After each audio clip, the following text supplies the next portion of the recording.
Polavaram project నిర్మాణ పనులు శరవేగంగా కొనసాగుతున్నాయి. తాజాగా భారత ప్రధానమంత్రి నరేంద్ర మోదీ పోలవరం యాక్షన్లోకి దిగబోతున్నారు. కేంద్రం జాతీయ ప్రాజెక్టు హోదా ఇచ్చిన ఆంధ్రప్రదేశ్లోని పోలవరం ప్రాజెక్టు గురించి మే 28న ఉన్నత స్థాయి సమీక్ష నిర్వహించనున్నారు ప్రధాని మోదీ. ఈ ప్రాజెక్టుకు సంబంధించి వివిధ అంశాలను వీడియో కాన్ఫరెన్స్ ద్వారా తెలంగాణ, ఆంధ్రప్రదేశ్, ఒడిశా, ఛత్తీస్గఢ్ ముఖ్యమంత్రులతో సంభాషించనున్నట్లు సమాచారం.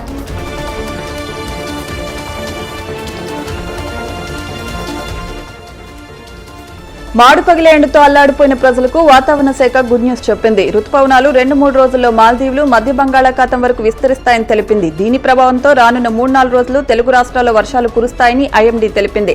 ఉత్తర కోస్తాకు ఆనుకుని బంగాళాఖాతంలో ఉపరితల ఆవర్తనం ఏర్పడిందని విశాఖ తుఫాన్ హెచ్చరికల కేంద్రం తెలిపింది. ఏపీలో వారం రోజుల పాటు మోస్తారు నుంచి భారీ వర్షాలు కురుస్తాయని పేర్కొన్నారు.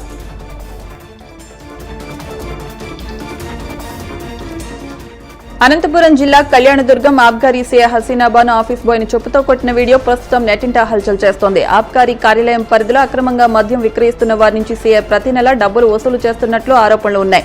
ఇదే విషయమై ఆఫీస్ బాయ్ నాని ఆబ్కారీ అధికారులకు ఫిర్యాదు చేసినట్లు సమాచారం. దీంతో ఇటీవల ఆబ్కారీ శాఖ ఉద్యోగుల సంఘం నాయకులు సీఐతో మాట్లాడేందుకు వచ్చారు. ఆ సమయంలో ఆఫీస్ బాయ్ను పిలిచి సీఐ తన పేరు చెప్పి డబ్బులు వసూలు చేస్తున్నామంటూ అతన్ని సీఐ నిలదీయడమే కాక చెప్పుతో కొట్టారు.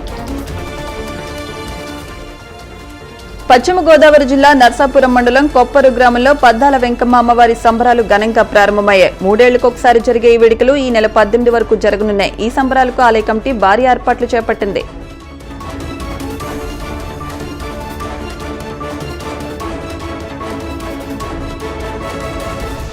కాకినాడ నగరంలో నెంబర్ ప్లేట్ లేని 80 ద్విచక్ర వాహనాలను ట్రాఫిక్ పోలీసులు స్వాధీనం చేసుకుని స్టేషన్ కు తరలించారు. సరైన నెంబర్ ప్లేట్లు లేకుండా వాహనాలు నడిపితే చట్టపరమైన చర్యలు తప్పవని జిల్లా ఎస్పీ బిందుమాధవ్ హెచ్చరించారు. ప్రతి ఒక్కరూ హెల్మెట్ ధరించి ట్రాఫిక్ రూల్స్ పాటించాలని వాహనదారులకు సూచించారు.